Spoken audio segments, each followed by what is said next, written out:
Ердөө ганц өнөд сонсоод үзээрэй. Бүгдийг нь хорсон пранк. Энэ юу болсон юм аа? Параг гэсэн үг шүү. Өмнө чигээр яар хэрэг 24,000 үзэгчтэй алдартай инфлюенсеруудын боксинг тулаан дээр англи гаралтай дуучин Эд Ширэн ч бас ирсэн бөгөөд дэлхийн од Эд Ширэн ирэхэд үзэгчид бүгд зураг авахулсан ба зөвхөн үзэгчид ч биш VIP танхимын ютубер шошиолодууд ч очир дараалан Эд Ширэнтэй зураг авахулсан гэн. Оддын од шиг мэдрэмж.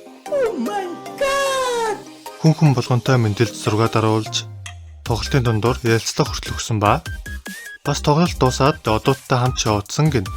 Тэгээд пранк нь хэзээ юм гэж юу? Аль хэдийн хийчихсэн. Үнэн дээр энэ хүн Эд Ширэн биш.